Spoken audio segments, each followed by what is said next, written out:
Welcome, families and members of the bench and bar.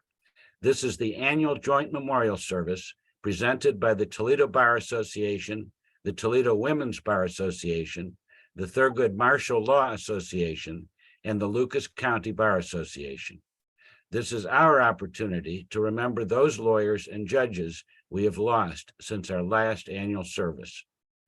This service proceeds as a court proceeding, as we conducted it in the largest courtroom in the Lucas County Common Pleas Court, with a judge presiding and many members of the bench and bar present, along with family members of the deceased. The last several years have been conducted virtually, but we expect to return to our usual format next year. As is our tradition, Chris Beach, Bill Meyer, and I shall be reading you the memorial statements prepared by committees of lawyers who were colleagues or family members of the deceased. These statements are all different, owing to the uniqueness of each person we are remembering, and also the different styles employed by the members of each committee. We have gently edited the statements, so any errors are solely the fault of we presenters. Although this is a secular ceremony, each year we have asked a leading figure in one of our local faith communities to offer an invocation. This year, the Honorable Trevor Fernandes, probate court magistrate and Catholic deacon, will offer the invocation. Trevor? Thank you, John.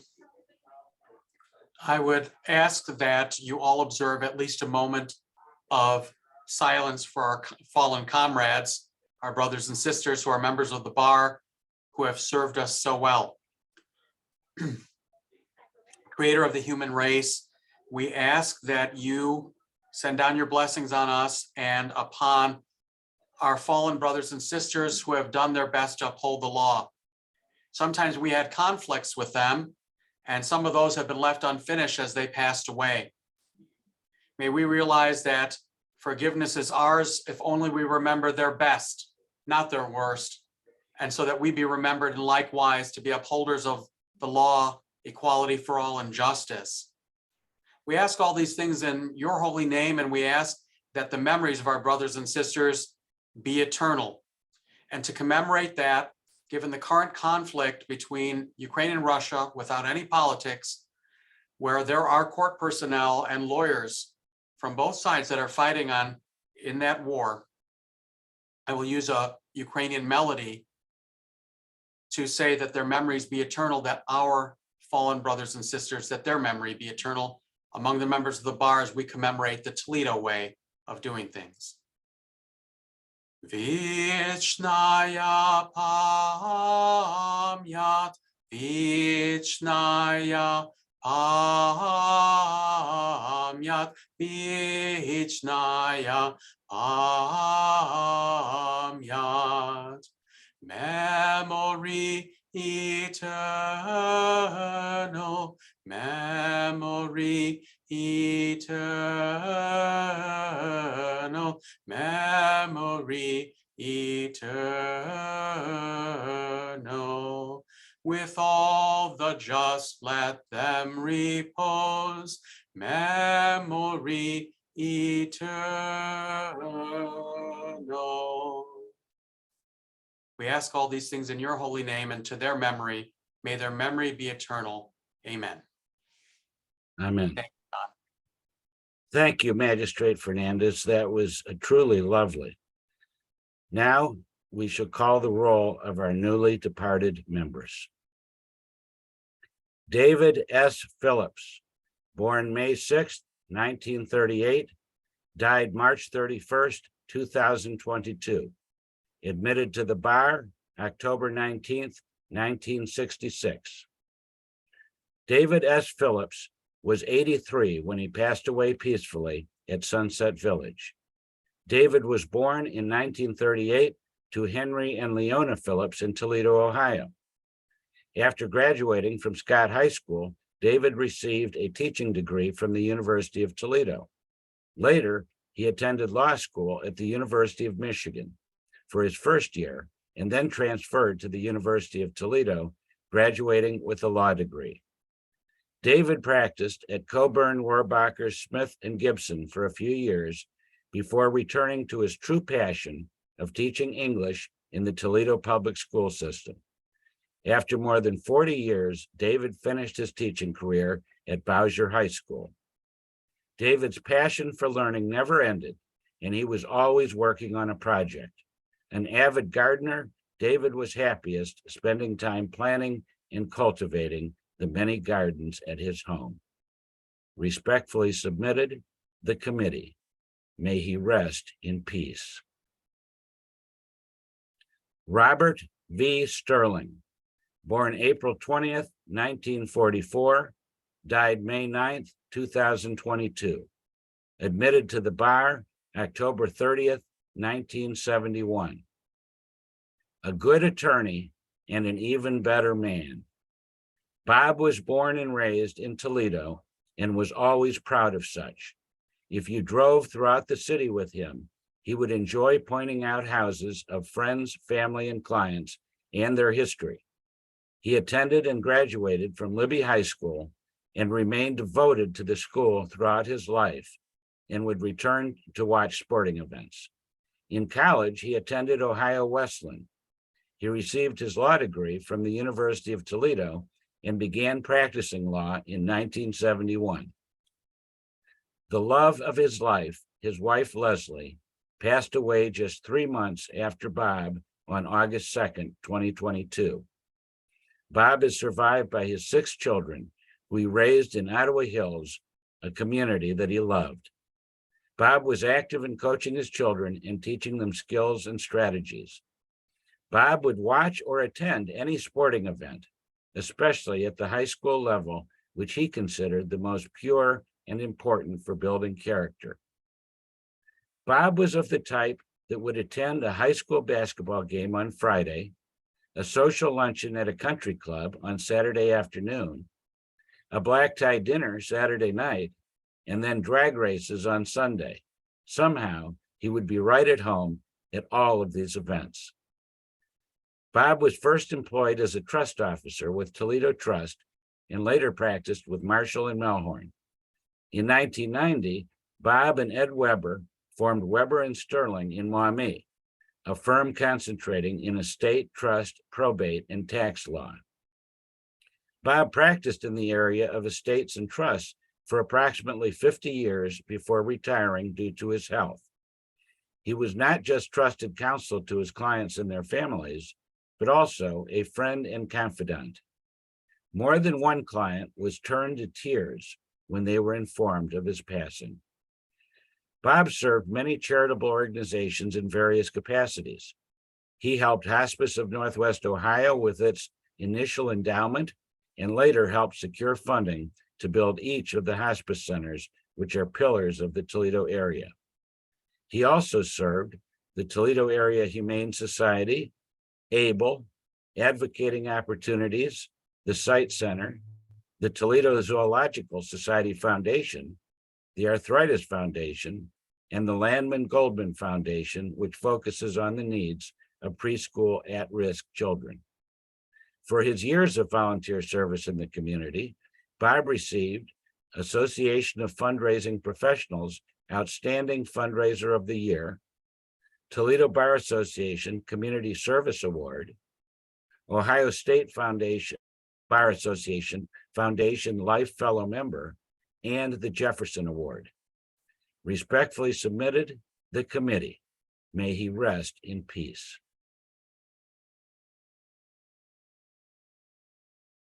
Alexandria Renee Vaneck, born November 4th, 1953, died May 20th, 2022, admitted to practice November 7th, 1980. Alexandria Renee Vaneck was born in Cleveland, Ohio, to Ralph and Leontine Vaneck. She grew up in the Cleveland area with her siblings and extended family. Alexandria graduated from the University of Toledo College of Law in 1980. She practiced in Toledo. Alexandria valued her family and enjoyed adventures with good friends. She was a loving aunt to her 2 nieces. Alexandria passed away peacefully at the tender age of 68. Left to cherish her memory are siblings Drew and Matt Vaneck, nieces Kristen and Kara, as well as many extended family members and friends. Respectfully submitted, the committee. May she rest in peace. Richard W. Dick Hanusz, born September 19th, 1937, died July 1st, 2022. Admitted to the bar October 16th, 1963. Dick Hanusz, beloved father, husband, and trusted legal counsel, passed away at the age of 84. I write this as his son, fresh from my own graduation from law school, reflecting on the profound influence he has had on my life and the lives of many others.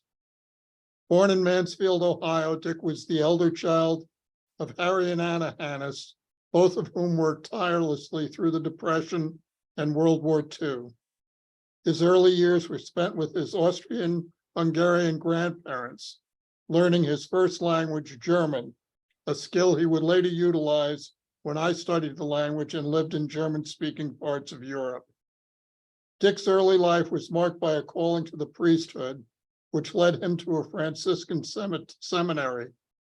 Though he ultimately and fortunately chose a different path, his time in the seminary instilled a lifelong commitment to help those less fortunate. This commitment would guide his career and personal life, lighting a fire within him that never dimmed. After completing his education at John Carroll University and Boston College's law school, Dick began his career as a trust examiner for the Federal Reserve. It was during this time that he met Pat, the love of his life. Though they shared work with the Franciscan Third Order in Cleveland, they married on June 3rd, 1967, and shortly moved to Toledo's Old West End, where they started their family. In Toledo, Dick took up a position as a trust officer at Ohio Citizens. However, his commitment to social justice led him to leave the comforts of the bank to serve as legal counsel for the Lucas County Department of Human Services, a position he held for over 25 years. His tireless efforts towards the fair application of the agency's policies earned him the respect of his peers and recognition from advocates for basic legal equality.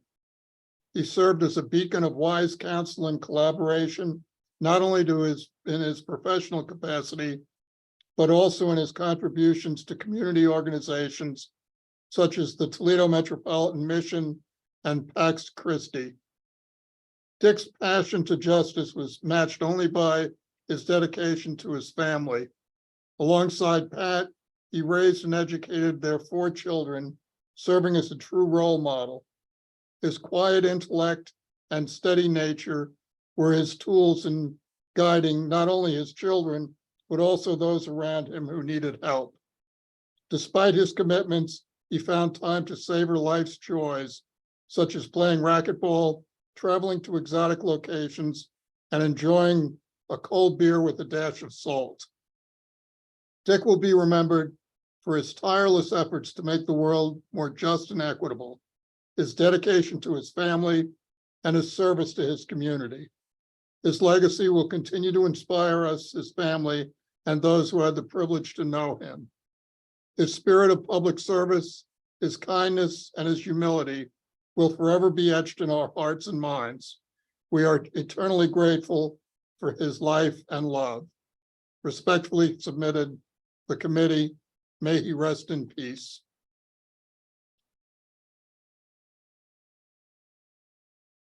Salsberry, born November 12th, 1956, died July 2nd, 2022. Admitted to practice November 18th, 1991. Tam E. Salsberry, who served as the legal counsel for Tri-Coast Title since 2009, passed away at the age of 65. Tam had retired just 7 months earlier in November 2021. Tam graduated from the University of Toledo with a degree in English in 1982. She began her law career after 9 years co-managing Barbara Brown's, a popular upscale dress boutique in Waterville, with her mother. Tam and her mom were very close, and they provided a warm and welcoming experience to those who shopped at the store. While working at Barbara Brown's, Tam attended the University of Toledo College of Law, graduating in just 2 years. She sometimes worked a second job in order to pay her tuition without reliance on loans or outside assistance. After receiving her law degree in 1991, Tam began working in real estate law, including stints at Louisville Title and later Port Lawrence Title, before joining Tri-Coast Title in 1999. Aside from the legal aspects of title work, Tam enjoyed studying the history of properties and their ownership, often poring over old records to learn more about them. Lori Lasky, president and owner of Tri-Coast Title, spoke of Tam's work ethic, noting her reliability and willingness to work long hours. Tam's interest in real estate was likely influenced by her father, Tom Salsberry, a prominent real estate agent and auctioneer in the Toledo area, who repaired and flipped houses. Tam learned woodworking and home improvement and picked up a wide range of skills that she used throughout her life. She could fix plumbing and electrical systems and was a talented carpenter, constantly taking on new renovation projects. In recent years, she climbed on top of her home's roof to paint the chimney. Tam was born in Toledo on November 12, 1956. She grew up in South Toledo's Burnley Wood neighborhood and graduated from the former Macaulay High School in 1974. Tam was ultimately a lifelong resident of Burnley Wood, becoming something of a neighborhood historian. She was known by her family and friends for her humility and selflessness, as well as a dry and delightful sense of humor. Friends often commented that being with Tam was always fun and included lots of laughter. Ms. Salsberry met her longtime partner, Tamara Kyle, in 2000, and the two were together for 22 years, marrying on October 23, 2020. Tam doted on their 2 dogs, Bob and Kirby. Neighbors often greeted them on daily walks around the neighborhood. Ms. Kyle noted that Tam put everybody else before herself. She was unassuming. She would do kind things for people anonymously just because she could. She would make time for anybody who needed something. She was very accomplished and very good at what she did, but she was so humble she never wanted any kind of accolade, said Rhonda Wilson, her friend of 35 years. Just a good soul, probably the best person I ever met in my life. After retiring at the end of last year, Tam was able to dedicate more time to her many passions: painting, gardening, landscaping, woodworking, and renovating her home. She was creative and meticulous, Ms. Kyle said. Over the years, she made many counted cross-stitch wall hangings and samplers for friends, and also knitted sweaters and blankets to give to those she cared about. Tam was curious and also knowledgeable. Her brother Todd remembers her as my World Wide Web. If you didn't know anything about something, she was the one to ask. Tam once embroidered a sampler for her lifelong friend and fellow lawyer, Patty Rideout. Its message will be meaningful to all who enjoyed Tam's companionship and collegiality over the years. Friends come and go in our lives, but those who leave us with love and tears and laughter and understanding change our lives forever. In addition to her many friends, Tam is survived by her spouse, Tamara Kyle, her brother Todd and his wife Cam, as well as 4 nieces and their families. Respectfully submitted, the committee. May she rest in peace. Jerome J. Robison, born October 21st, 1934, died July 25th, 2022, admitted to the bar May 25th, 1961. Jerome J. Robison was born on August 21st, 1934 in Mount Vernon, Ohio, and passed away peacefully on July 25th, 2022, with his family by his side. He was the second of 3 children born to Miles and Fern Robison. Miles and Fern moved their family to Maumee, Ohio, where Jerry attended St. Joseph's Elementary School through 8th grade. He graduated from Maumee High School, where he earned varsity letters in basketball and baseball. Jerry completed his first year of undergraduate studies at the University of Michigan before realizing he was a Buckeye at heart. He transferred to the Ohio State University, where he obtained his bachelor's degree in economics and political science, and then his law degree. While in college, Jerry met Jeanette Schuster on a blind date on New Year's Eve. According to Jan, she knew by the end of that night that she was going to marry Jerry. Jan's prediction proved correct, and they were married on September 7th, 1957. After law school, Jerry started his career in the trust department at the Toledo Trust Company. He then took a position at the City National Bank of Columbus until his move back to Perrysburg and the Toledo Trust Company. He continued with the bank as it became Trust Corps, Society Bank, and then Key Bank. He became Senior Vice President, Regional Manager of Northwest Ohio's Trust Wealth Management.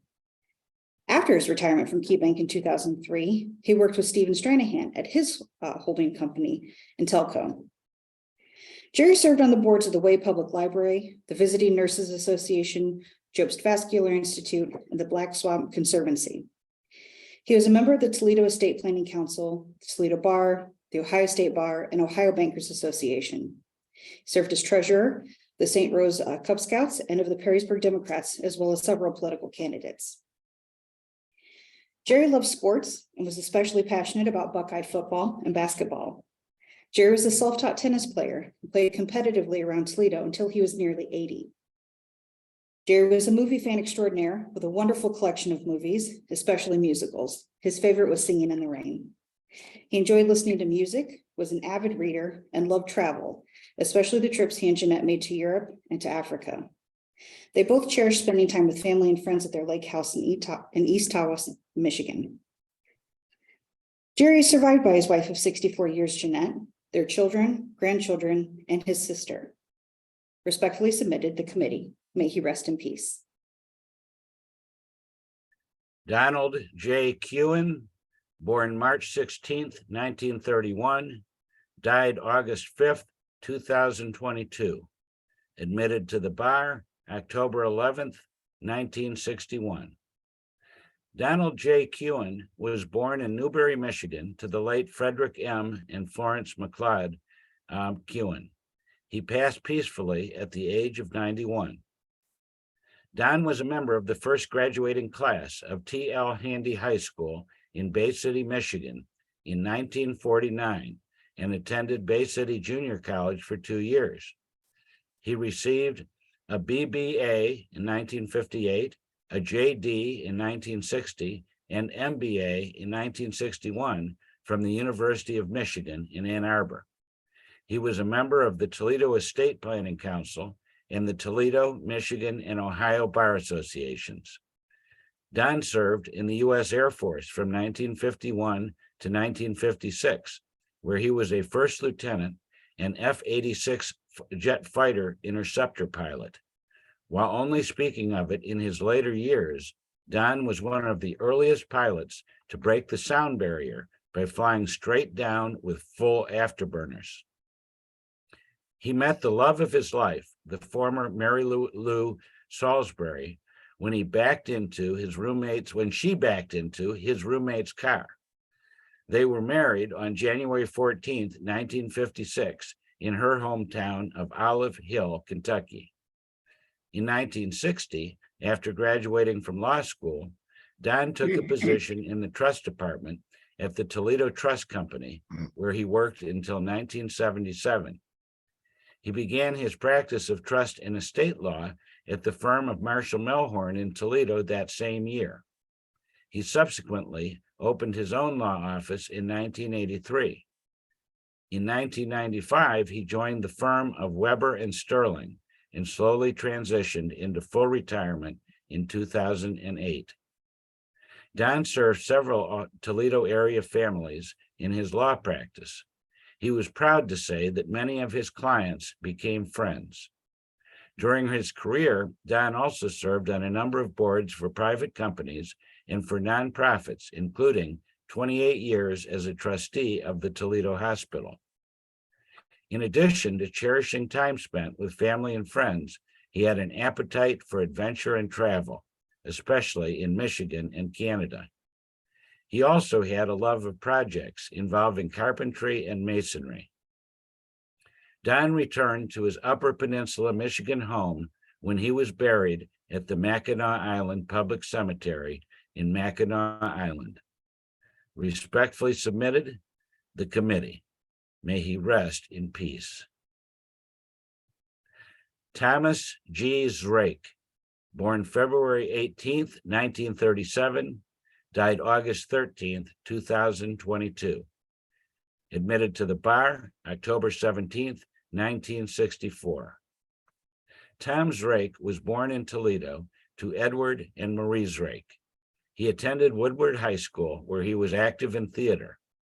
He was a member of National Honor Society. He served on student council as a vice president in his sophomore and junior years and was president his senior year. After graduating from Woodward in 1954, he attended the University of Toledo, where he was active in campus life. He was president of the Alpha Sigma Phi fraternity, president of the Interfraternity Council, a member of the varsity golf team, and active in university theater. Tam attended law at the Ohio State University. Tam passed the bar in 1964. He began his career with a Toledo firm, ultimately becoming a partner nearly 5 years later. At that time, the firm was renamed Mittendorf, Reiser, and Zraik. Tam continued to practice law until his passing. As a young man, Tam was an accomplished left-handed pool player. It was said that he earned his way through college playing pool, bridge, poker, and other games of skill and chance. He loved golf. He was a member of Highland Meadows Golf Club, Belmont Country Club, and Innisbrook Golf Club in Tarpon Springs, Florida. To evidence his skill, his luck, or a combination of both, Tam had 8 holes in one in his golf career. The most pronounced thing about Tam was the family man he was, Ms. Zraik said. The number one thing that drove Tam's life was love of family. Tam was somebody who sought to have what was right be honored, Ms. Zraik said. He was highly idealistic, and he wanted to see fair and right things happen for people. First cousin Susan Rywalski said that she felt like Tam's little sister. He never sat in judgment of anybody. He did his best for his clients, she said.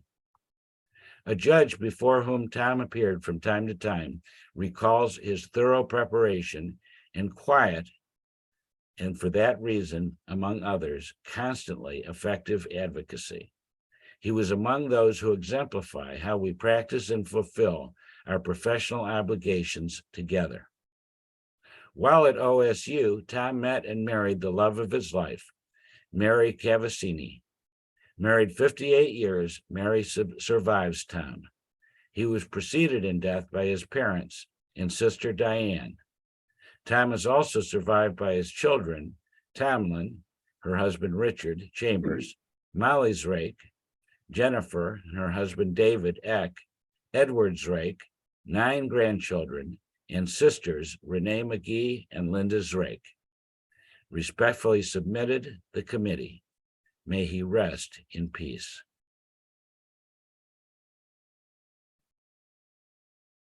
Gregory G. Alexander, born February 12th, 1929, died August 24th, 2022.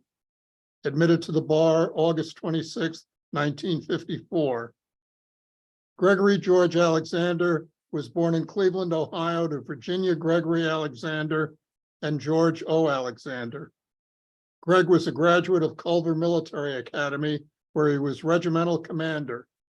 Greg thereafter attended Yale University and then Harvard Law School.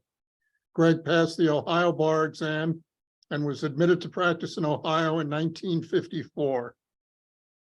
Greg was a retired partner of Shoemaker, Loop and Kendrick. He was executive vice president and general counsel of the Woodville Lime and Chemical Company for 8 years. As a personal challenge, Greg passed the Florida bar examination when he was age 54. This action was a prelude in the establishment of Shoemaker's Tampa office. Greg was always interested in education.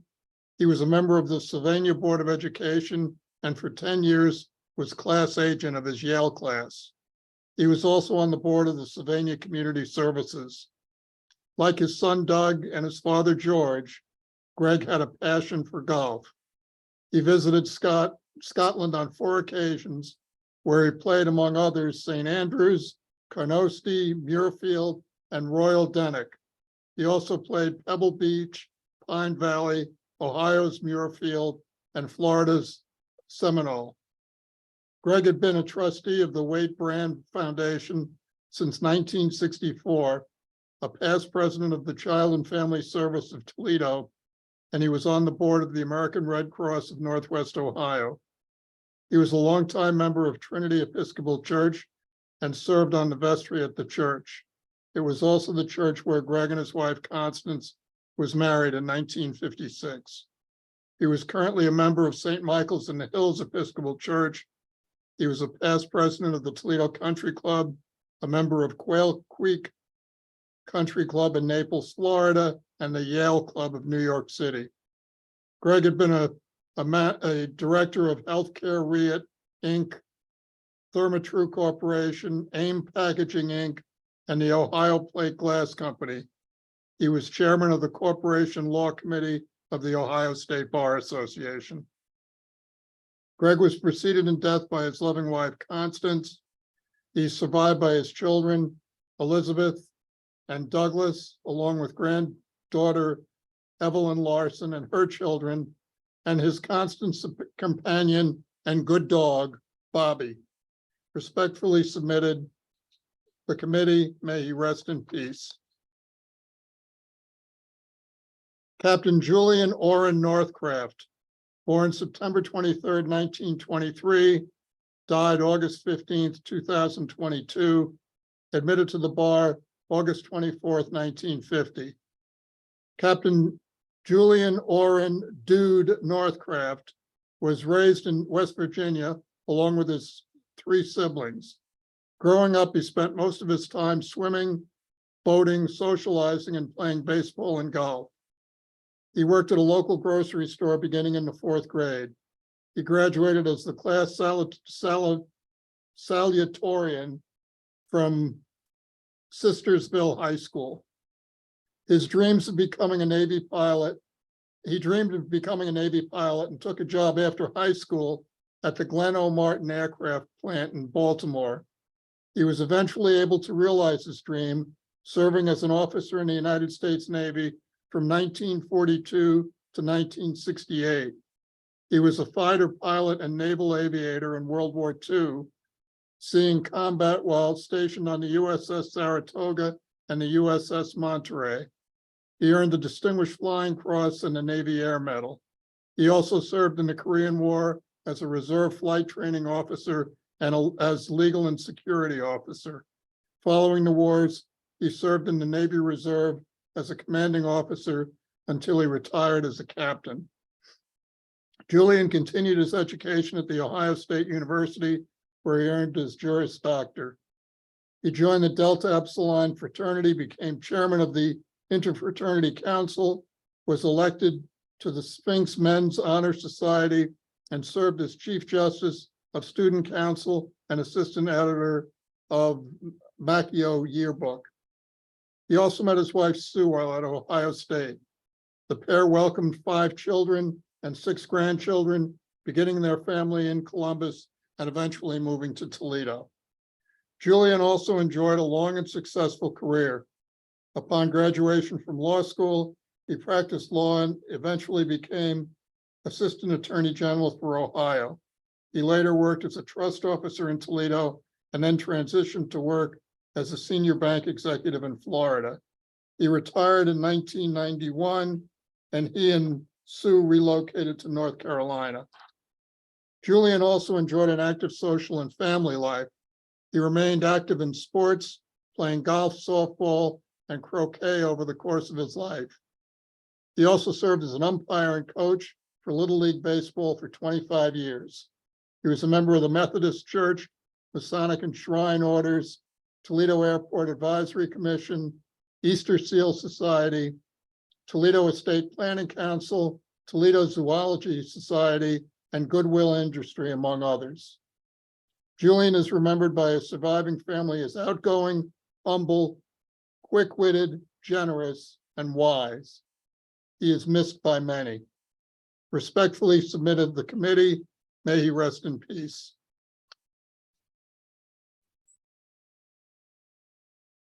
David D. Murray, born September 14th, 1945, died September 17th, 2022, admitted to the bar November 4th, 1977. David D. Murray was born in Ann Arbor to Josephine and Thomas Murray. He graduated in 1963 from Fremont High School in Michigan. He entered the University of Michigan and initially studying electrical engineering before being drafted into the Army and serving in Vietnam as a clerk typist at an air base. After completing his military service, David returned to Ann Arbor and the university. Following his graduation in 1974 with a bachelor's degree in mechanical engineering, David enrolled in the University of Toledo College of Law. In 1977, he received his Juris Doctor and passed the Ohio Bar and the United States Patent Office registration examinations. Upon graduation and admission to practice, David began his career, which spanned more than 45 years as a patent and trademark lawyer. During that period, he was variously a partner with an intellectual property firm in Ann Arbor and two such firms in Toledo. The time of his unexpected passing, David had been with the Toledo firm of McMillan, Sabansky, and Todd. Though retired, in theory at least, he continued handling a few cases. To be a patent attorney is truly to be a member of a learned profession. A true jack of all trades, a patent attorney must thoroughly understand both the complex intricacies of the article, device, or process at hand, and as well the equally complex nuances of the law. And to be, as David was, a successful lawyer, one must also have a teacher's skills. David's success as an attorney bears witness to his talents as a teacher of and for his clients. For those with whom he worked, he was both a model and a mentor, especially of his younger colleagues. A judge before whom David appeared recalls how patiently and concisely he would illuminate a path through the often tangled and entwined underbrush of the patent and the law. He made the crooked way straight. David's service as a special master in patent cases is emblematic of the regard and respect that federal judges had for him. That his fellow attorneys called him as an expert witness manifested the esteem they had for his learning, and in equal measure, his ability to instruct jurors and judges alike. The courthouse, conference room, and chambers were not the only venue in which David displayed his dedication and proficiency as an instructor. Beginning in 1994, he taught intellectual property law for nearly 20 years at our law school. Along the way, he also taught for 3 of those years at Ave Maria Law School in Ann Arbor. As a law teacher, David made the complexities of intellectual property law both understandable and interesting. He'd seek to accomplish that which is the end purpose of law teaching, which is to have one's students learn to think like a lawyer. Concurrently, he'd teach the twin demands of being precise and clear in describing the technical aspects and legal significance of the article, device, or process at issue. An inquiring mind is another, indeed essential mark of a successful lawyer and accomplished teacher. His life's companion for the past 15 years, Marilyn described David as having a mind that was always searching for answers, an intellectual curiosity that kept him going. Additionally, David was an avid devotee of the pipe organ and the majesty of music. He deems himself an incapable performer, a bit of self-deprecation which one suspects is not entirely justified. He enjoyed tinkering with the proudest of his possessions, the pipe organ in his home in Whiteford Township, Michigan. A judge before whom David occasionally appeared remembers him as thorough and always astute, informed and informative, and a gentlemanly attorney. He wore his very considerable intellectual and professional accomplishments as lightly as he did effectively. Were one called on to describe the way in which a member of the Toledo Bar should conduct himself, one would only have to point to the life and career of David D. Murray, Esquire. He leaves, in addition to the memories of his many accomplishments, Ms. McCune, son Andres, and daughter Allison. Respectfully submitted the committee. May he rest in peace.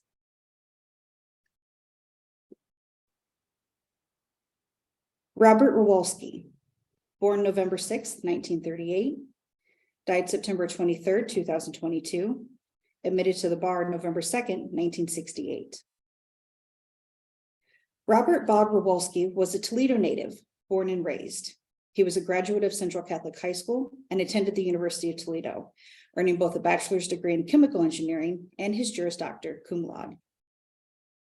Bob married at the age of 24. He and his wife Mary enjoyed a 59-year marriage. They welcomed 4 children and 9 grandchildren with whom Bob enjoyed spending time. Bob also liked to travel and play golf.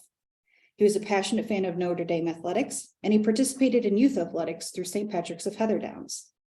Bob is survived by many loving members of his family. Respectfully submitted the committee. May he rest in peace. James Marshall Morton, Jr., born November 11th, 1942, died September 30th, 2022. Admitted to the bar October 27th, 1967. Jim was born to James and Marie Morton in Pontiac, Michigan. Along with his sisters, Mary Sue and Nancy, Jim grew up in Clarkston, Michigan. He graduated from Waterford High School before matriculating to Oakland University, where he graduated with a Bachelor of Arts in 1964. Jim went on to the University of Michigan Law School, graduating with distinction in 1967. Jim practiced law for over 50 years, first at Fuller and Henry, and then at Ansbach, Meeks, and Ellenberger. His practice focused on trusts, estates, and tax law, a love he passed on to his daughter Marie, who is also a trust lawyer. Jim was passionate about providing timely, quality legal services to his clients, which resulted in close professional and personal relationships with some of the most influential people in Northwest Ohio. His personal integrity was impeccable, and his work ethic legendary. The dozens of young attorneys he mentored over his 50-plus year legal career were expected to share in his relentless pursuit to take care of the client.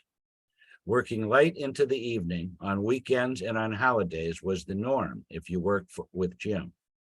He once called the office of an attorney at another firm who was once under his tutelage on Christmas Eve, just to make sure he was working, because clients always have year-end matters that need to be addressed, and they expect their attorney to be ready and willing to respond. Jim was also one of the most competitive people ever to set foot upon the golf course. The first available tee time on Saturday morning before the sun rose, and while the fog still lingered over the fairways, was the time he preferred to play. He would secure wagers with everyone in his group and was eager to collect his winnings at the end of the round. Thereafter, he would head into the office to work. Jim always had a soft spot for his grandchildren and took immense pride in informing everyone who would listen of their accomplishments.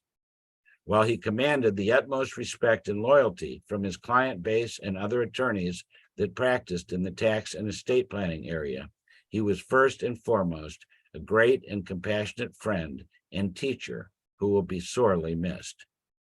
Jim kept a poem by Robert H. Smith in his wallet, one that his father had previously kept in his wallet, and it summarized his perspective on life.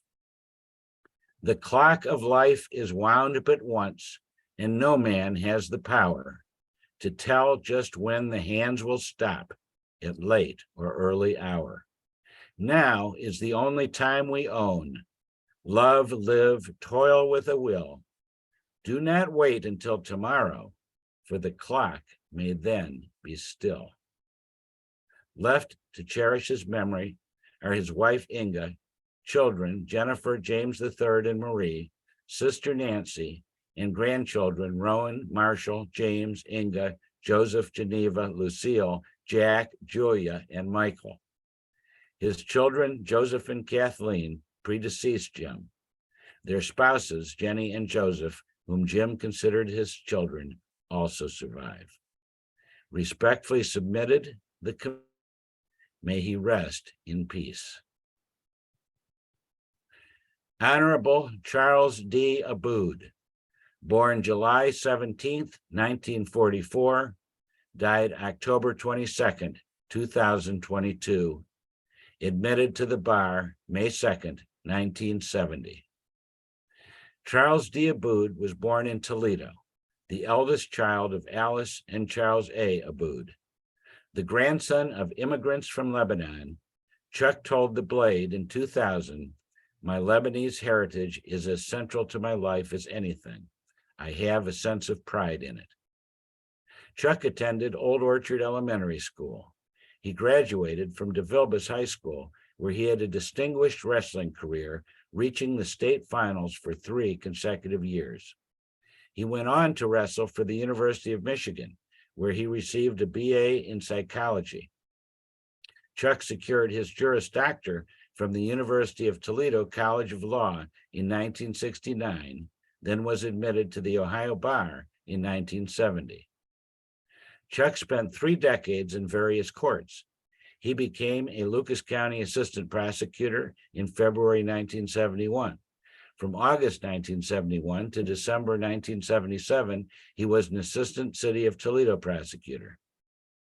Chuck was elected in November 1997 to a 6-year term as Judge of Toledo Municipal Court. He was reelected in 1983. Governor Richard Celeste appointed him to Lucas County Common Pleas Court in early 1986. Governor Celeste appointed Judge Abood to the 6th District Court of Appeals in 1989. He was a very fine, conscientious, balanced judge, and it was a joy to serve with him, said colleague George Glasser. In 1993, he was selected by the U.S. Information Agency to tour Yemen, Syria, and Jordan to address judicial groups on the legal system there. After retiring from the Court of Appeals in 1996, Chuck focused his efforts on alternative dispute resolution, embracing a second career as a mediator. Chuck formed and led dispute resolution services. He offered training sessions and workshops in mediation, providing litigants with a path to reach a resolution acceptable to all. He had championed mediation since the late 1990s, when he helped establish the Citizens Dispute Settlement Program as a Toledo Municipal Court judge. Chuck was a prolific reader and fiction writer. He ultimately retired from mediation and visiting judge assignments so that he could focus on writing the novel Anybody's Daughter, published in May 2022. The novel is set mostly on a hijacked sailboat in Lake Erie, as a newly married couple tries to save 2 teenage girls from a human trafficking scheme. It is a suspense novel, but I hope it is more than that, Chuck said. A takeaway is how significant the issue of human trafficking is, the dangers posed by the internet, and then the horrendous damage that is done to the victims. As a lawyer and as a judge, Chuck saw trafficked women and girls appear in court repeatedly. Sex trafficking victims in that era were arrested on charges of soliciting for prostitution and received long jail sentences. And it kind of struck me, he said, they're treating these young women as the offenders when my question was, who are the victims here? I never accepted the fact that they liked the life they were living or were freely choosing it, he said. I would hope that someone who reads the book would ultimately gain an understanding of the true horrors of what goes on in the area of human trafficking. Chuck grew up in West Toledo, where playmates were plentiful and lifelong bonds were formed. Summers were spent with all the relatives at the Ferris family home on Wampler's Lake. Chuck developed his passion for boating at Wampler's Lake, saving paper route money to buy a small aluminum motorboat of his own. Encouraged by a friend, he eventually learned to captain a sailboat, which he did until his death. Through an infamous fix-up orchestrated by his mother, Chuck met and ultimately married the love of his life, Gail Harvey, in 1973. They shared 49 years of laughter, love, friendship, and devotion. They had 2 daughters and 3 granddaughters. Summers would find Chuck and Gail sailing the waters of Lake Erie on his sailboat, Resolution 2, while winters were spent enjoying the beaches of San Diego in the company of dear friends. Following his parents' legacy of advocacy to the developmentally and physically disabled, Chuck spent years of devoted service on the boards of the ARC of Lucas County, the Ability Center, and Courageous Community Services. He was a member of Trinity Episcopal Church, where he served on the vestry. Chuck is survived by his wife, Gail, and their daughters, Erin and her husband, Elias, and Allison and her husband, Scott, 3 grandchildren, Claire, Caroline, and Catherine Fayad, and his beloved siblings, Sister Trish Branham and Brother John. Respectfully submitted, the committee. May he rest in peace.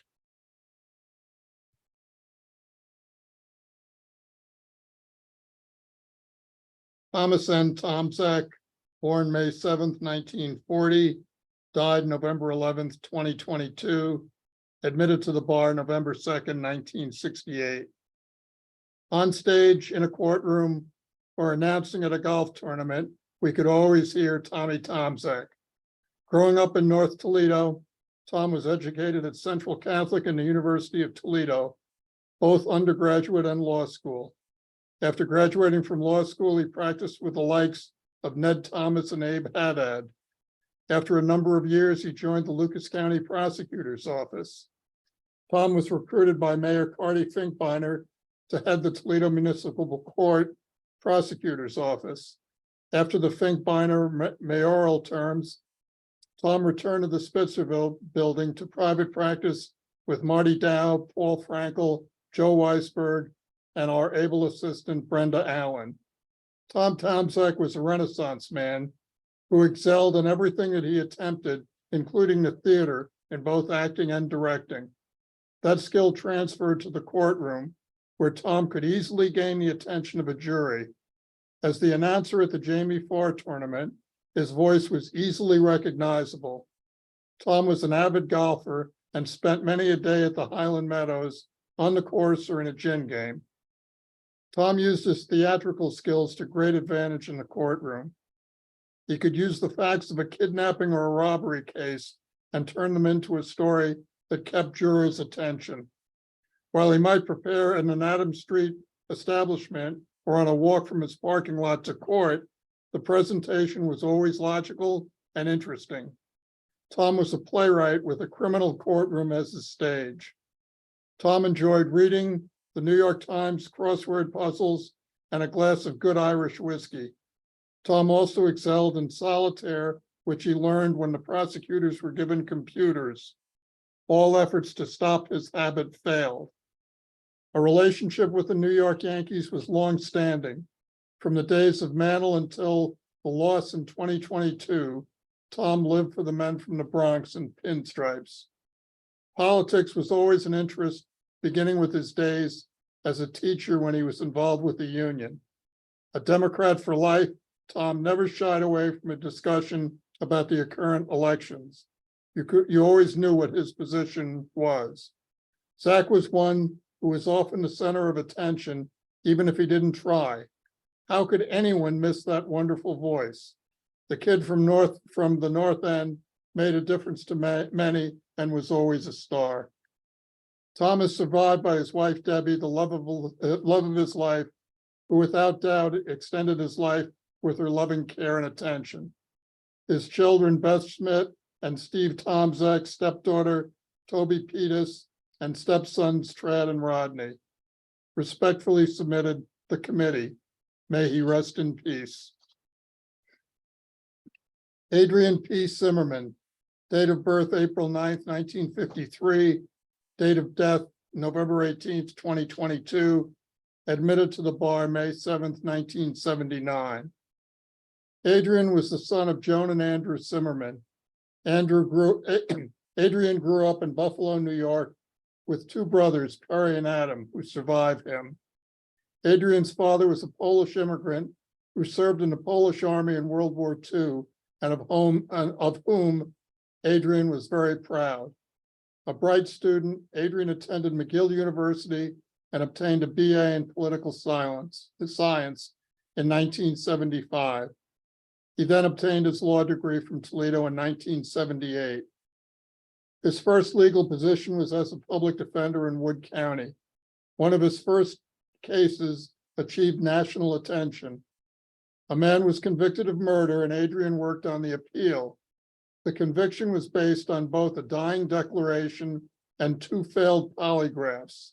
Adrian did his own detective work on the streets. He was able to uncover the true killer, who confessed, and his client was released. National news hailed the case as a condemnation of the polygraph. Adrian appeared on the Today Show and Mike Douglas Show to make his arguments. Subsequently, the polygraph was banned in most jurisdictions. Adrian parlayed his early experience into a successful private practice with Lawrence Zaner, representing criminal defendants throughout Ohio. He was first chair counsel in countless high-profile cases. His unique style, including his long hair, helped him relate to his clients. He was a lifelong opponent of the death penalty.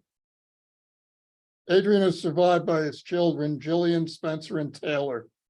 The legal community has lost a great advocate for equal justice. Respectfully submitted the committee.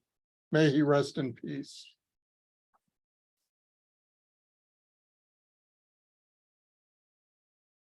Frank S. Merritt, born October 25th, 1943, died December 8th, 2022, admitted to the bar November 2nd, 1968. Frank Samuel Merritt was born in Cleveland, Ohio, and grew up in the small Geauga County of Bihn. He graduated from Bihn High School in 1961, from Hiram College with a BA in history in 1965, and from Case Western Reserve University School of Law with a JD in 1968. Following graduation from law school, Frank served 2 years as a law clerk to the Honorable Don J. Young of the United States District Court for the Northern District of Ohio in Toledo. Frank then took a position with Advocates for Basic Legal Equality. One of the major cases he handled at Able was as plaintiff's counsel for a class action by prisoners of the Lucas County Jail. The case, Jones v. Wittenberg, successfully led to improved conditions for prisoners in the Lucas County Jail and served as a model for prisoners' rights suits in many other jurisdictions. He then moved to Chicago, where he served as general counsel for a prisoners' legal assistance program and began teaching part-time in the criminal justice program at the University of Illinois, Chicago. In 1977, Frank joined the full-time faculty at the University of Toledo College of Law, where he remained until his retirement in 2006. Professor Merritt was a rigorous instructor with a kind soul and a commanding professorial voice straight out of central casting. He primarily taught criminal law and criminal procedure, but he also taught local government law, torts, and white-collar crime. His publications concentrated on criminal law and criminal procedure, including prisoners' rights. During his 3 decades at UT Law, Frank was a valued mentor to countless students and junior faculty. A nature enthusiast, Frank chaired the faculty committee overseeing the Legal Institute of the Great Lakes, a multidisciplinary research center within the College of Law. Although not a Boy Scout in his youth, Frank as an adult was an award-winning volunteer with the Erie Shores Council of Boy Scouts of America. Frank's involvement began as a den leader when his son was a Cub Scout and continued long after his son's tenure with Boy Scouts ended. Frank served as a troop leader, troop committee chair, and on the executive board of the Erie Shores Council. Frank also volunteered for many years as the ecology director at Pioneer Scout Reservation's Camp Frontier in Williams County. Each summer, he would teach scouts at Camp Frontier about the outdoors, including courses in environmental science, forestry, and astronomy. His public service also included a stint as president of the Toledo Astronomical Society. According to Professor James Klein, a UT Law faculty colleague who knew Frank since they were in law school together, Frank probably was professorial in his crib. We first met in fall 1966, my 1L year at Case. Frank was working the reference desk at our law library. We had a number of very young faculty that year. When I introduced myself, I assumed he was one of them. Actually, he was a 2L. The late Professor Robin Kennedy, who would also become a UT Law faculty colleague, had a similar experience meeting Frank when Robin was a 1L the following year, said Klein. Bless Frank, a valued friend and colleague who was admired by his students. UT Law Professor Bruce Kennedy recalled, Frank was deeply in love with Northern Ohio, so much so that he was virtually a walking encyclopedia of many aspects of Ohio life. He could inform his listeners on topics ranging from Akron to Zor. He was also a masterful storyteller. Effortlessly, he spun out the tales of the Gilded Age grandees on Cleveland's Millionaires Row, telling us how Marcus Alonzo Hanna and his high school classmate John D. Rockefeller made their fortunes and how their mansions disappeared.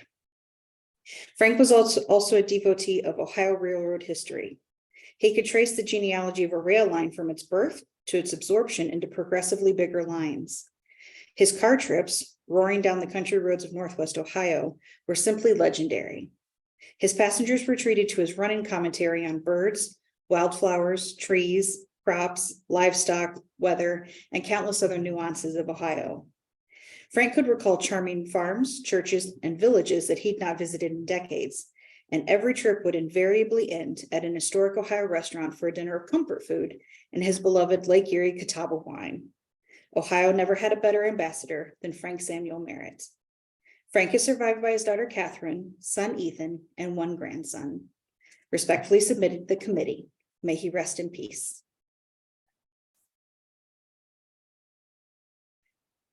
Jane Frances Bihn, born July 27th, 1959, died December 13th, 2022, admitted to the bar November 1st, 1983. Jane was born to Mary Ellen Berry and Robert F. Bihn in Toledo, Ohio. One of five children, Jane attended Cardinal Stritch High School and graduated as valedictorian in 1977. She attended Walsh College, graduating with a Bachelor of Arts degree in 1980. She went on to attend the University of Toledo College of Law, where she received her JD in 1983. In 2003, Jane married Richard A. Peirce. Together and with friends, they enjoyed many hiking adventures as part of the Toledo Ski Club.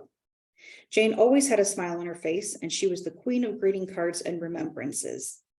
She was regarded as a beloved friend, wonderful, kind, and smart. She made every event an adventure just by her presence. In addition to enjoying traveling, Jane enjoyed square dancing, attending theater productions, concerts, sports competitions, and numerous school events for her nieces and nephews. She was an expert at planning special activities for family and friends, and her St. Patty's Day and New Year's Eve parties were legendary. Jane was preceded in death by her parents. Left to cherish her memory are her husband Richard, siblings Mary, Robert, Teresa, and Carl, and nieces and nephews, in addition to numerous cousins, aunts, and uncles. Respectfully submitted, the committee. May she rest in peace. Angelia D. Bell, born November 11th, 1949, died December 18th, 2022. Admitted to the bar May 13th, 1985. Angelia Diane Bell was born in 1949. She graduated from the University of Toledo College of Law in 1985, and then was admitted to practice that same year. Angie was a solo practitioner practicing in a variety of areas, but focused on criminal defense.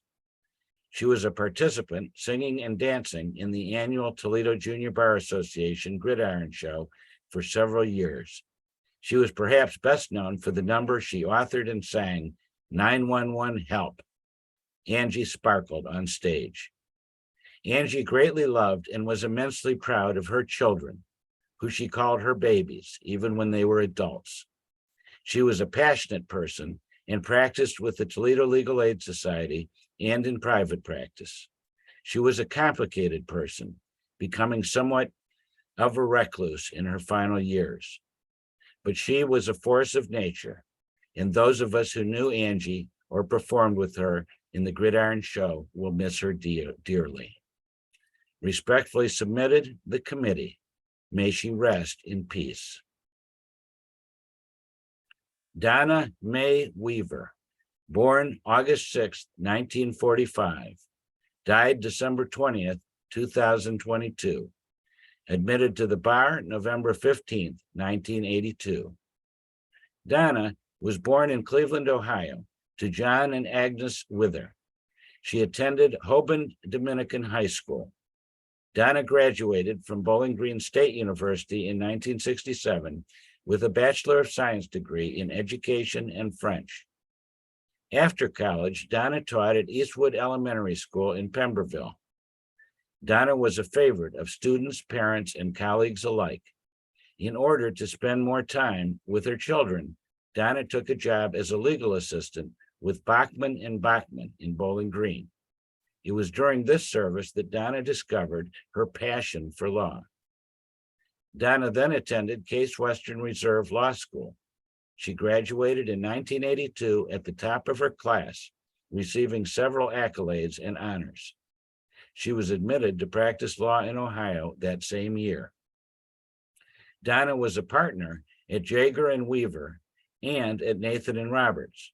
Donna specialized in complex corporate bankruptcies. She was a well-respected bankruptcy attorney, held in the highest esteem by the legal community. After leaving Nathan and Roberts, Donna started her own firm, shifting the focus of her practice from the corporate side to helping individuals with personal bankruptcies. Donna was driven to help those who needed a helping hand in their darkest hours. She continued in her own firm until her retirement in 2021.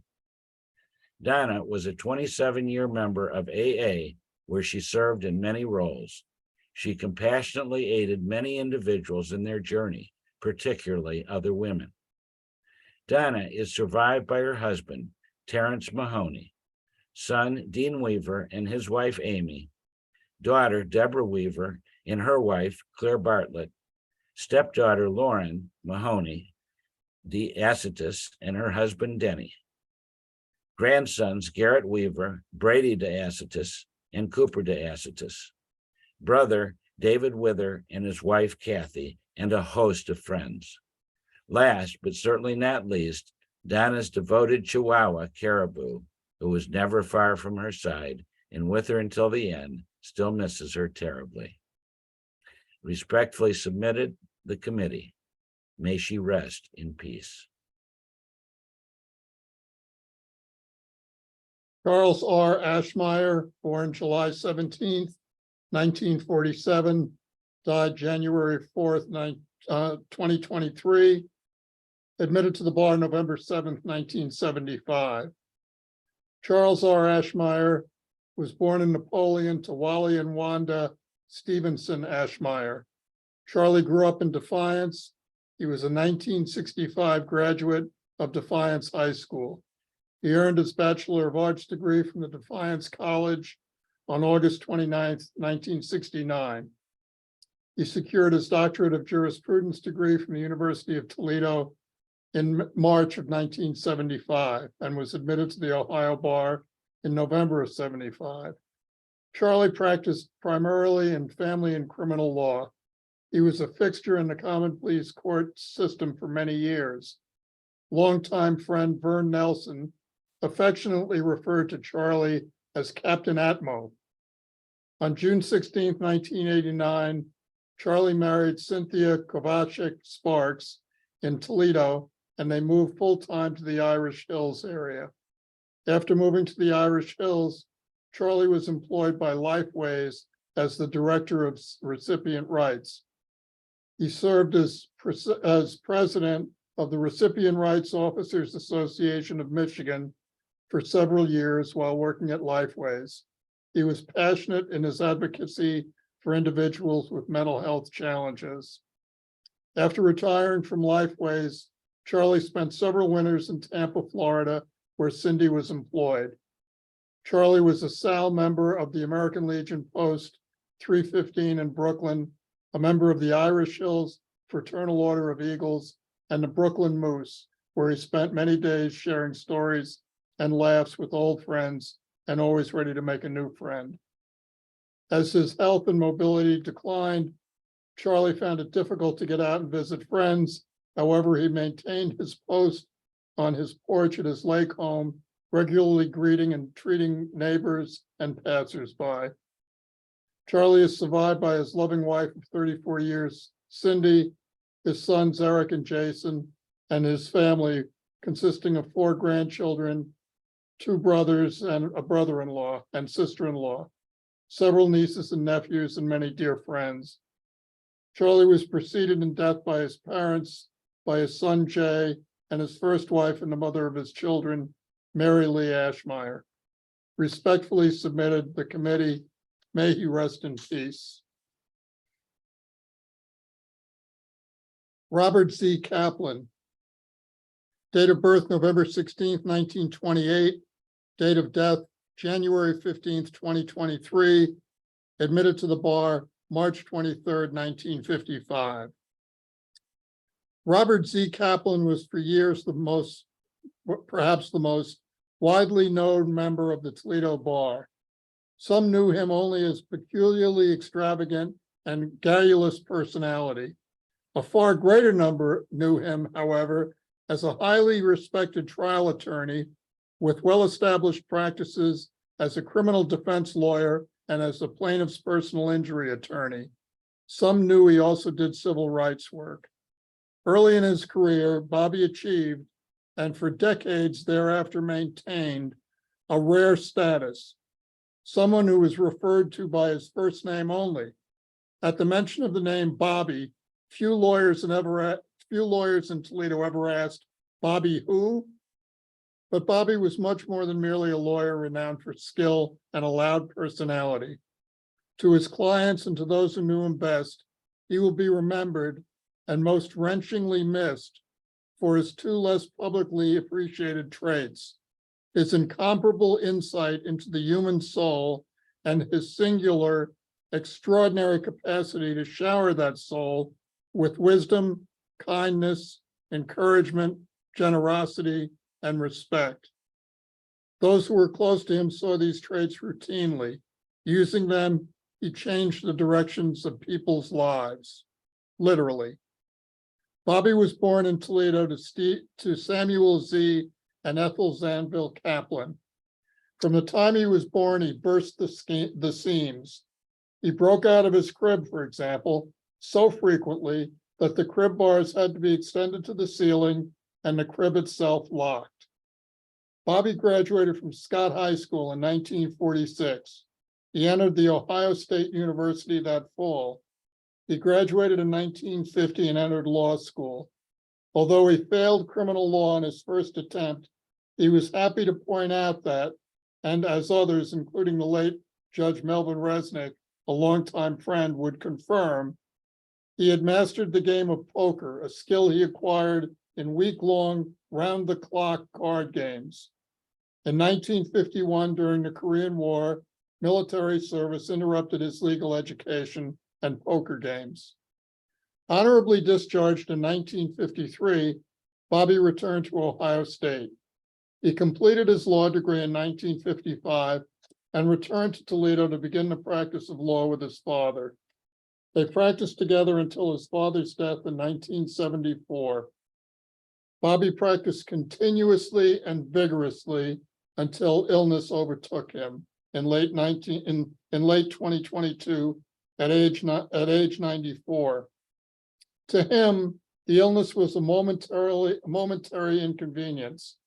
Among his very last professional acts were ordering 2,000 business cards and renewing his license for a new biennium.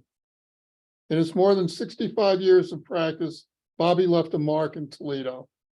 His clients numbered well into the thousands. He counseled and represented them in all sorts of settings, not just in courts. Among the numerous criminal cases he handled were two of the most highly visible prosecutions in the history of Northwest Ohio. Throughout his practice, Bobby was a respected master at wielding law to stymie the exercise of arbitrary power. Bobby's adversaries came to respect his tenacity and his skill in marshaling facts. Although Bobby made every effort to hide his deep respect for law and his familiarity with it, the most astute of his adversaries came to expect that he would be as well prepared on the law, both substantive and procedural, as he was on the facts. His relentless efforts to downplay his knowledge and understanding of law was just one of his countless bewildering peculiarities. The mark that Bobby left extended beyond his law practice locally. In 1965 and 1966, he spent 3 extended periods providing legal services to civil rights workers in both Alabama and Mississippi, defending workers who were charged with crimes and helping to develop the strategies that would animate the civil rights movement. In those years, a threat of danger faced everybody in the South who volunteered for this work, including lawyers. As Bobby was driving through rural Alabama towards Mississippi after dark, 2 men in a pickup truck, complete with gun rack and rifles, stopped him. One of the men approached the car and asked Bobby what organization he was with. In an indelible reflection of his intuition and quick wit, Bobby in an instant said, "The FBI." The questioner backed away. Bobby drove on. For years, he served as a board member of the NAACP, as well as chairperson of its legal committee. He also worked actively as a member of the Lawyers' Constitutional Defense Committee. It is fitting that Bobby died at the age of 94 on the 94th anniversary of Martin Luther King Jr.'s birth. Locally, Bobby served as legal counsel to the Toledo chapter of the Black Panther Party during the 60s and 70s. He served too as co-chairperson of the Toledo Fair Housing Committee and was a member of the board of the Toledo Council for Business, which assisted minority members of the local community in becoming business owners. More recently, Bobby was a member of the advisory board to Toledo Urban Federal Credit Union. Bobby was also a board member of the Ohio chapter of the American Civil Liberties Union and received its award as Man of the Year in 1968. He had previously received the Young Leadership Award of the Jewish Welfare Foundation in 1965, an acknowledgement of his long devotion to the United Jewish Appeal. Later in 1997, Bobby received the James A. Jackson Foundation Assist Award for his demonstrated commitment to youth and to the Toledo community. In 2019, the African American Legacy Project recognized Bobby with its Local Legend Award. In his later years and with characteristic energy and vision, he served as a board member of the Court-Appointed Special Advocates CASA program. A devoted supporter of the organization, he chaired the program's legal committee. For his transformative efforts to the CASA program, he received the organization's Community Advocate Award. In 2000, the University of Toledo Law Alumni Association recognized Bobby's extraordinary career in law by honoring him as the Distinguished Toledo Lawyer. The memory of Robert C. Kaplan is, and will long remain, widely honored. May he rest in peace, if not quiet. Bobby is survived by his wife of 56 years, Anne, his sister Mary Block, his 3 children, Catherine A. Byers, Sarah A. Kaplan, and Samuel Z. Kaplan, and 8 grandchildren. Respectfully submitted, the committee. May he rest in peace.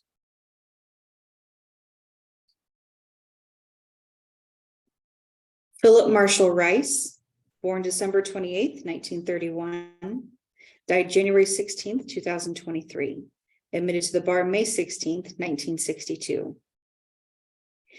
Philip Marshall Rice practiced law for 50 years until age 80.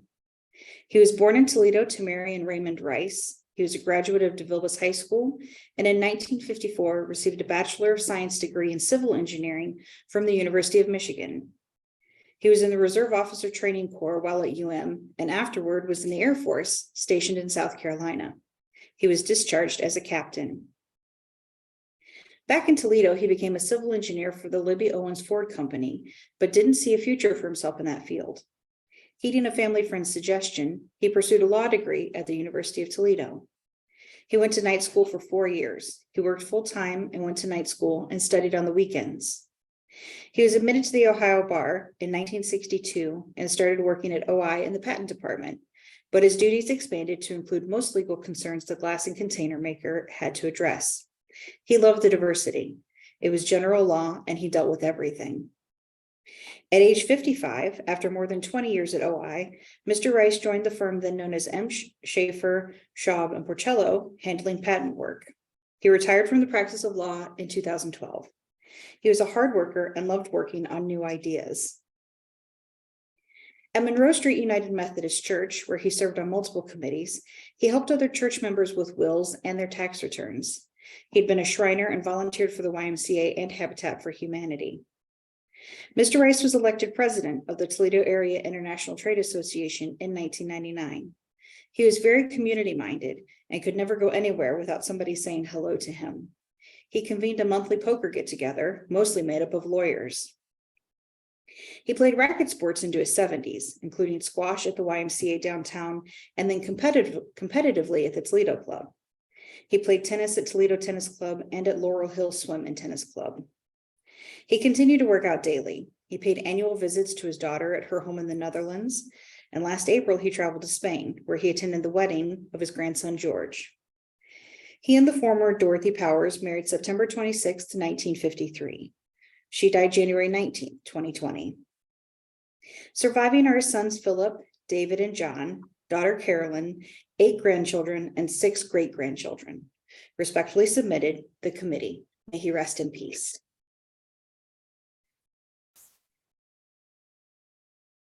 Stephen Timonere, born January 9th, 1931, died February 6th, 2023, admitted to the bar August 31st, 1955.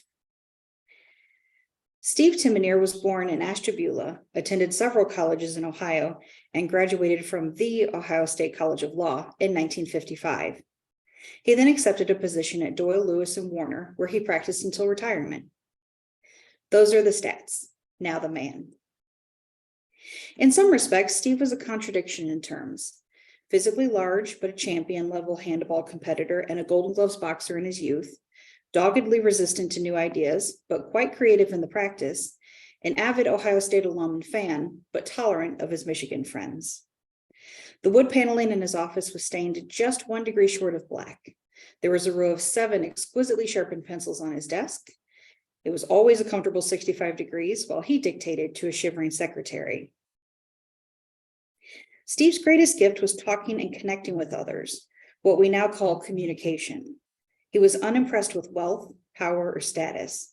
He spoke to everyone, judges, politicians, witnesses down on their luck, in the same honest, straightforward manner. At heart, Steve was not so much an attorney but more a unique person who happened to practice law. He insisted on the same speaking relationship with doctors, lawyers, and the cleaning staff. He often called himself a street attorney. Steve settled thousands of cases and enjoyed close lifelong friendships with hundreds of plaintiffs' lawyers. Timmy Green danced on his desk in a sombrero. Bobby Kaplan screamed greetings and epithets from his Cadillac parked on the sidewalk outside the building. So many memories and so few dull moments. Attorney Jack Linovitz's wife worked as his court reporter, and during a pause in one deposition, Steve was alone with her in a conference room. When Jack returned, his wife asked him why he was making poor Steve's life so miserable. Mr. Linovitz could not believe how little time it took for Steve to turn his own wife against him. But no matter how grumpy, insistent, or demanding Steve might have been, he was always, sometimes unexpectedly, remembered fondly. He had a gift of making a personal connection. He wore his emotions on his sleeve and was disarmingly honest. Of course, he also sent more than a few apology bouquets. There were non-legal skirmishes as well. Steve insisted on sitting at the same table at Dyer's restaurant and to be served by the same waitress. This author watched in horror as he once asked the staff to please move a group of judges because they were sitting at his table. Incredibly, all complied. When the office bookkeeper was dying of cancer, Steve insisted the entire office visit her in the hospital. He filled out her next day's menu to include filet, creme brulee, and wine. The hospital served it as requested. And on the night before his appearance at the Sixth Circuit Court of Appeals, Steve discovered he forgot his tie. Purchase a new tie in Cincinnati? No way. He called his wife Shirley and had her FedEx the only tie he wore. Steve was intolerant of all aspects of modernity, especially the creation of the new Ohio Rules of Civil Procedure in 1970. One of his former law school professors traveled to Toledo to teach a seminar on the new rules. When Steve raised his hand, the wise professor said he would answer Steve's questions about the rules, but would not listen to the expected complaints about change. Steve's family life was also successful.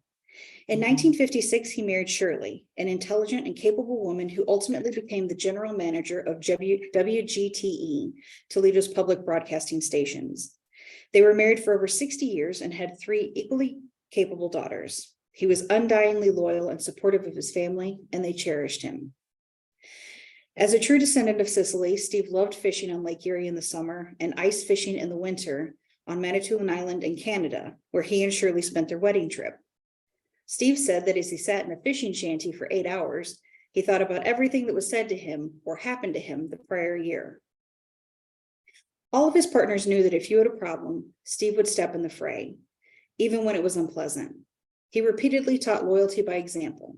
He made multiple trips to the courthouse to unravel predicaments for other attorneys. He quietly served on the Board of Trustees of the Toledo Community Foundation as Vice President and President.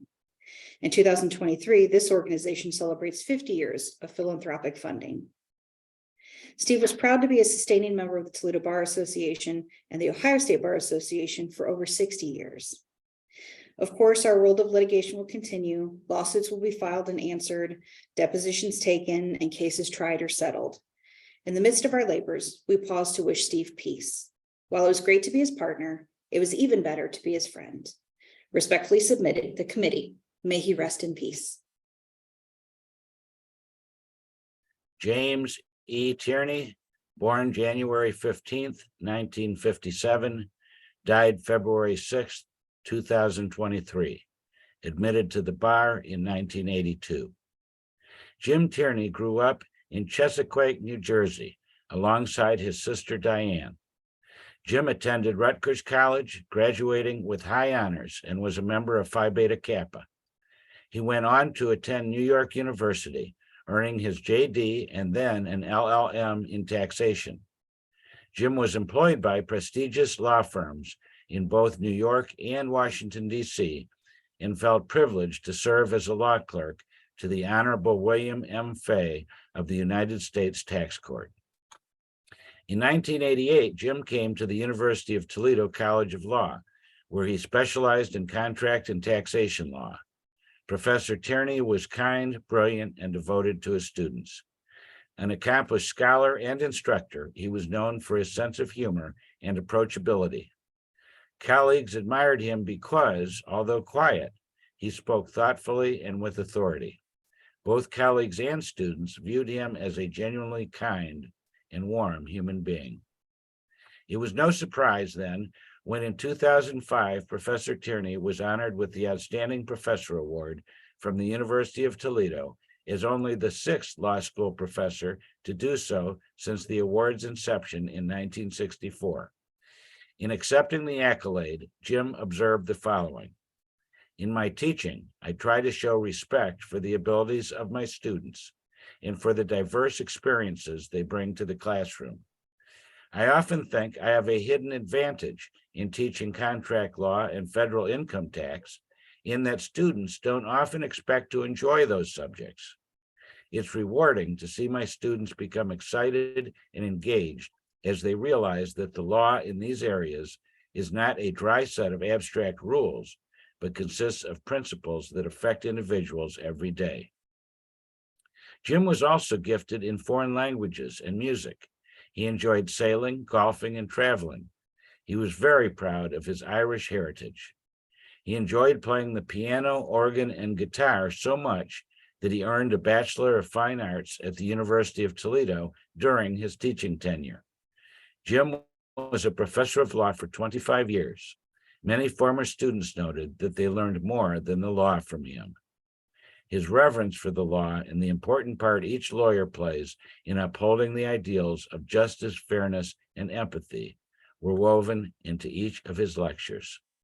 Left to cherish his memory are his sister Diane, his niece Jennifer, his uncle Michael, many cousins, and countless grateful former students. Respectfully submitted, the committee. May he rest in peace. Edward F. Weber, born July 26, 1931, died February 27, 2023, admitted to the bar September 5, 1956. Edward F. Weber was born in Toledo. He was raised on Scottwood Avenue in the Old West End and graduated from Scott High School in 1949. He graduated Phi Beta Kappa from Denison University in 1953 and then Harvard Law School in 1956. After a brief tour of duty in the United States Army, Ed and his wife Alice returned to Toledo to raise their family. Ed joined the law firm then known as Marshall, Melhorn, Block and Belt, where he took up the practice of probate law. Ed was deeply involved in numerous not-for-profit organizations, including Scouting, the YMCA, Toledo Museum of Art, Red Cross, Miniger Foundation, University of Toledo Divinity School, and the Landman Goldman Foundation. In the late 1960s and 1970s, Ed served as scoutmaster of an inner city scout troop. For 12 years, Ed also taught an evening course in trusts and estates at the University of Toledo College of Law, frequently still wearing his scoutmaster's uniform from the preceding scout meeting. In 1979, Ed made the bold decision to run for United States Congress against Lud Ashley, a 26-year incumbent who was universally considered to be unbeatable.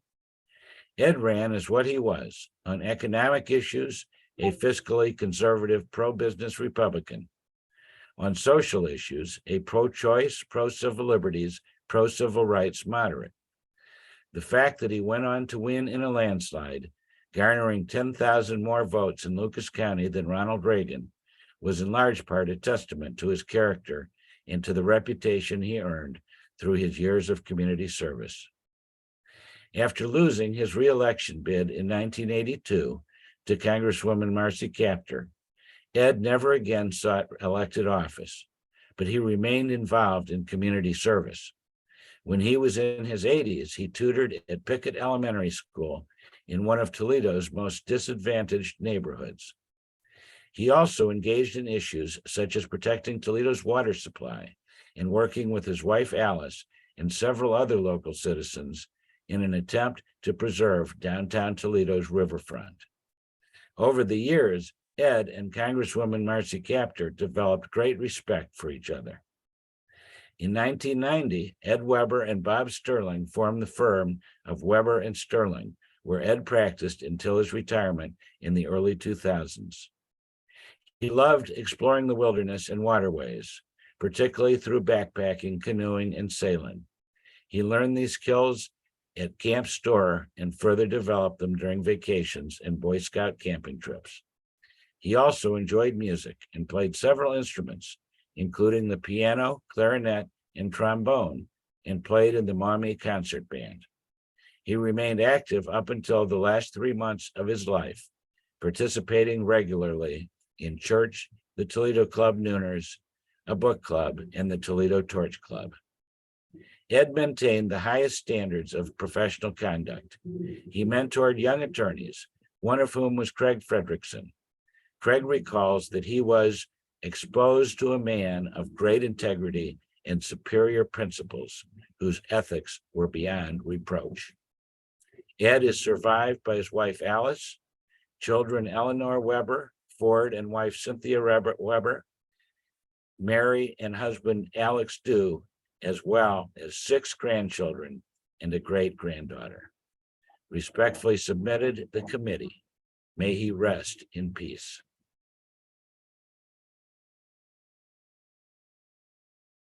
George L. Chapman III, born May 18th, 1947, died March 22nd, 2023, admitted to the bar November 2nd, 1979.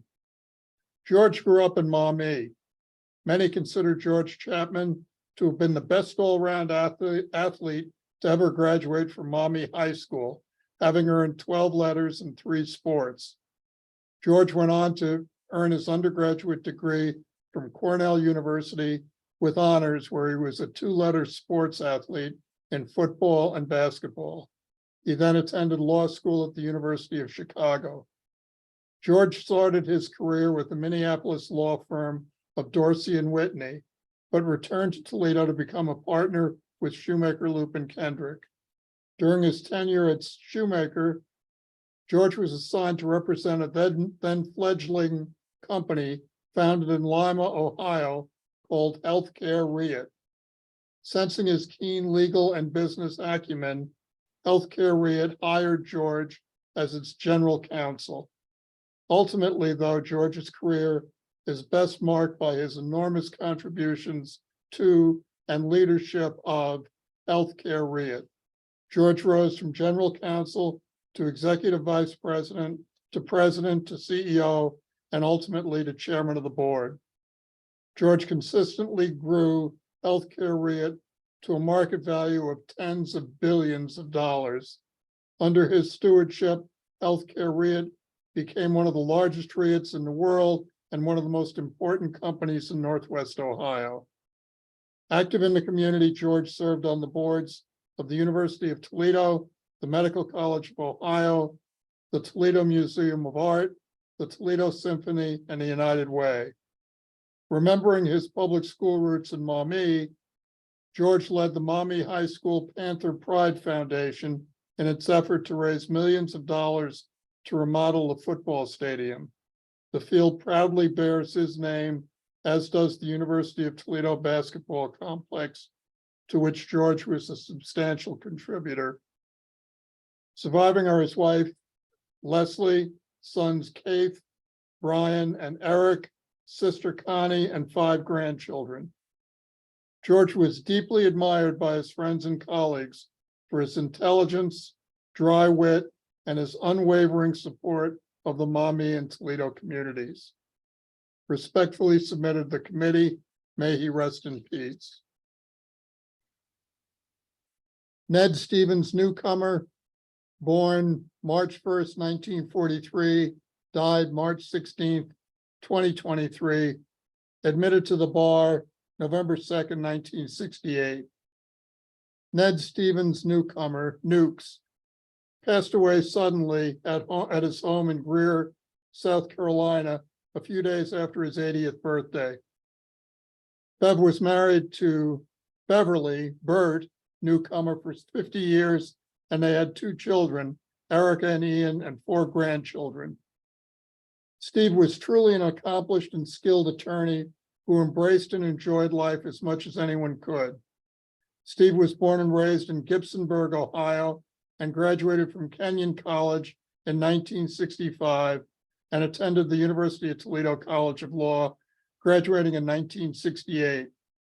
Steve practiced law in Toledo, Ohio for 40 years as a partner in the law firm of Green, Lackey, Newcomer, and Harris, and thereafter as a partner with C. Thomas McCarter in the law firm of Newcomer and McCarter. Steve finished his legal career as a solo practitioner. He had an amazing ability to connect with people, whether it was his clients, judges, jurors, opposing counsel, or witnesses, all to the benefit of his clients and the causes he advocated. Steve had talents and interests that ran as deep as his legal skills. He loved and truly enjoyed his life with Bert and his family, including not only Eric and Ian, their spouses, and his grandchildren, but also his extended family and the many, many friends he met along life's journey, with whom he shared his hospitality and, yes, more than an occasional libation. Tom McCarter was his former longtime partner and friend, indicated that Steve was one of the most engaging persons he had ever known. Steve was an accomplished athlete in both high school and college. He was a lover of classical music and a gourmet cook. He loved the outdoors and all the beauty and wonder that nature had to reveal. Tom also indicated that in addition to his sometimes unusual courtroom attire, he had an ability to create trust that when he spoke, you should listen to his arguments and consider their validity. He often wove poetry in his closing arguments, which seemed to cause those who listened to understand how important their task was and how worthy of consideration his arguments were. A particular favorite poem of Steve's was Dylan Thomas's "Do Not Go Gentle Into That Good Night." He was truly loved and will be missed. Respectfully submitted the committee. May he rest in peace.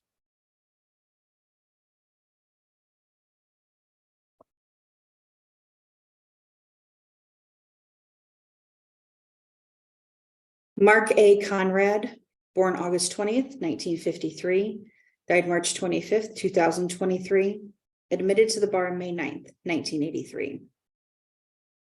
Mark Conrad was a remarkable attorney and even better friend who might be unknown to most of the local bar, since most of his years practicing law were spent outside of the Toledo area or in-house at corporations.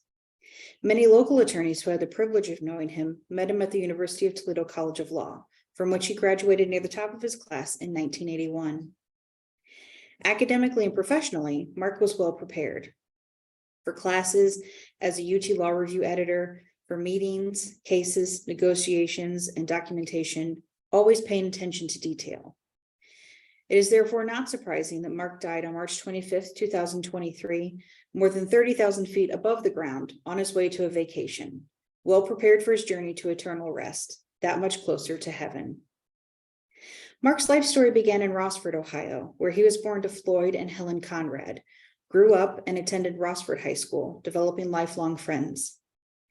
Lasting friendships continued as he embarked from there to Oberlin College. In high school, he excelled academically, maintaining a 4.0 grade point average, and athletically in both football and baseball. At Oberlin, he had the same success academically and lettered in football and baseball all 4 years. Mark was captain of the baseball team and defensive tackle, punter, and place kicker in football. His college scholarship was academic, and after graduating in 1975, he remained in Oberlin to teach high school history and serve as head coach of the high school baseball team and assistant coach of the football team. After 3 years of teaching, he enrolled at the University of Toledo College of Law, making more lifelong friends and continuing to succeed academically and even athletically, now excelling at golf and softball. Fortunately, his fellow golfers simply got to admire the velocity when he struck the ball. On the other hand, the opposing softball players had to deal with that legendary power from the opposite perspective. On the course or the field, Mark was the guy in those shorts that only the coach at your high school would wear. After law school, Mark married Jan Aschemeier in 1982. Jan was then a teacher in Sylvania, and Mark started practicing in Detroit at Michigan's largest firm, Dickham, Gossett, Spencer, Goodnow, and Trigg. Mark and Jan celebrated their 40th wedding anniversary on July 10th. In those early years, they resided halfway between Detroit and Sylvania until Mark accepted a position at Libby Owens Ford as a labor attorney. As corporate structures changed through mergers and acquisitions, Mark was promoted to vice president, secretary, and general counsel of Aeroquip Corporation in Jackson, Michigan. That later led to a vice presidency of human resources at Trinova Corporation, from which Mark retired early due to health problems. An attorney who worked with Mark for many years recently commented that Mark was the greatest natural lawyer he ever knew.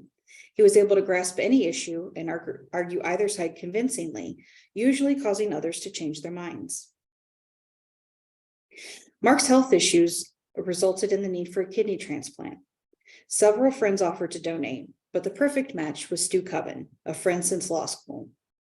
Stu generously gave Mark a kidney in 2005.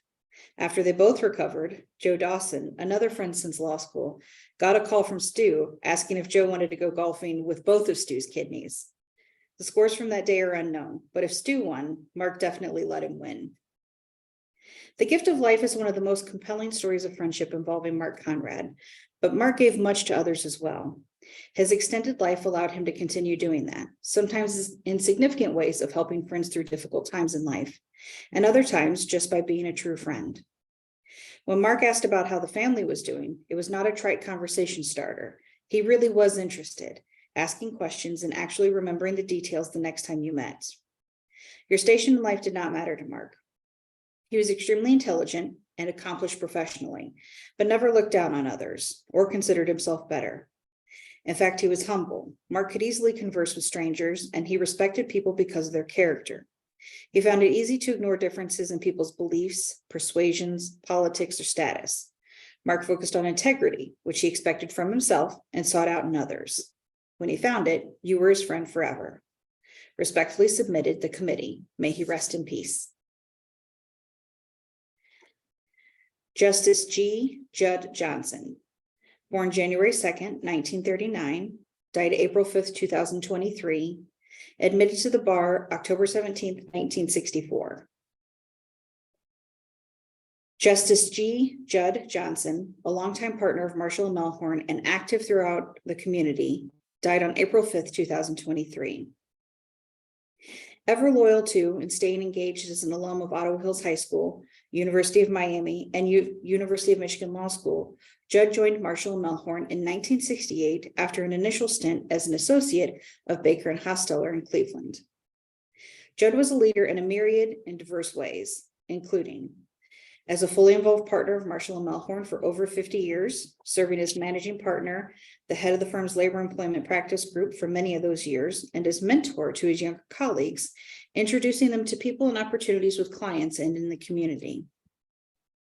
By serving and attracting clients ranging from Fortune 500 to privately held companies in Northwest Ohio and beyond, to those serving in the public, such as the City of Toledo, the Toledo-Lucas County Library, Bowling Green State University, and the Blade.